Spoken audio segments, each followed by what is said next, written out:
We have our science critic, okay, and today he's going to talk to us about magnetic field. Again, we talked about a little bit about the magnetic field a little while ago, okay, and this fellow says that you have a magnetic field. Here we have magnetic field, and in this case it's attraction, right? And I have another magnet that does repulsion as well. But the issue is there's something invisible there, and we call that invisible region a field. Came from Michael Faraday. They say that the earliest he wrote about it, 1845.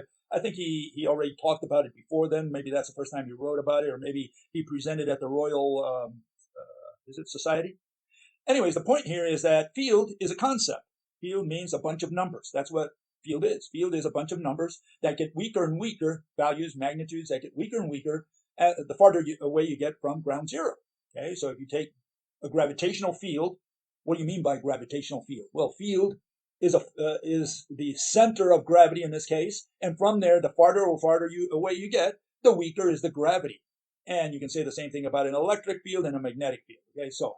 Okay, so what does this fellow say? Well, he raised several arguments. Here they go. So listen carefully. Here goes. The questions and issues to be addressed in this rebuttal include: is action at a distance a rational explanation for a physical mechanism or black magic? Does touch mean that you are not actually touching the thing? And is it possible to make a magnetic field visible?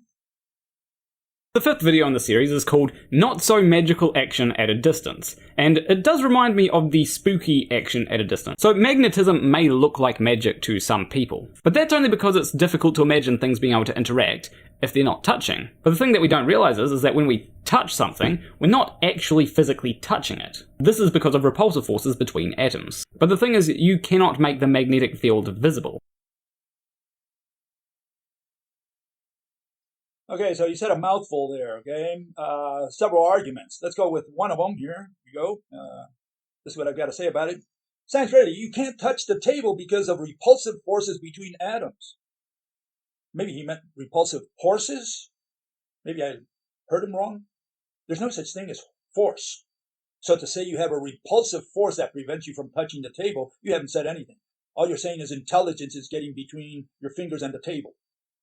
That's what you're saying. You're saying that there's a concept called force. Okay? I need to know what physical object is preventing you from touching the table. And before you can use the word touch, you need to define the word touch. What do you mean by touch? And of course, he never defined it. He has no idea what the word touch means. He just parrots what the mathematicians of quantum mechanics, these folks, they fed him in high school or college. And they said, look, you have two atoms. You have these forces that prevent two atoms from coming together. What are they, evil forces? I mean, what kind may the force go with you, I mean, what is this force? And they just use these concepts, they throw them in there and say, there's a force that prevents you from touching the table. Yeah. So, again, totally irrationality. And why is it irrational? Because they get used to the language. And the mathematicians fed this language to them in college or high school, and they said, look, there's a force. And the guy says, oh, there's a force. Okay, and then here's the other issue, and let me turn this on because I did make the field visible for him, but he says you can't make a field visible. Well, how come I can't? I mean, I did, and this is what I showed him. Here it goes, okay? Give me a second here. Here it goes. Listen carefully. Is this really magical action at a distance?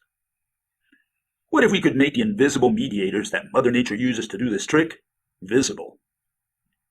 If we could see that the magnetic field holding the ball up consists of countless threads swinging under it, the trick would no longer be so mystical and incomprehensible.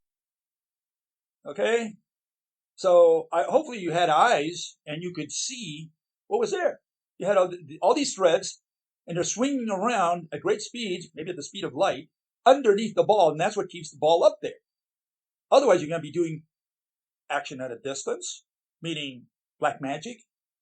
You're going to say that ball just stands there with nothing underneath it, nothing above it, I guess, or something pulling on it. Is that what you're suggesting? Maybe that's what's happening. I don't know. I'm suggesting that underneath it, you have all these threads that are swinging underneath it.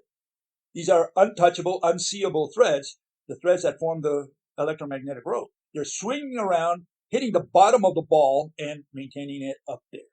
That's what they're doing. So I made the magnetic field, this concept that Faraday invented. I'm making it visible so that people understand the mechanism I propose for how Mother Nature is doing that magic trick. That's physics. That's called physics because I'm giving you an explanation of the mechanism. You don't have to believe in it, but now you understand what's going through my brain. Okay? You have a different theory? Tell me how Mother Nature is doing that magic trick. Make visible the objects that are keeping that ball up in the air. If you say it's a force, it's a field, it's energy, it's mass, it's whatever, time, then you're using concepts. You're not explaining anything. You're not giving me a mechanism. All you're doing is giving me action at a distance, which is black magic.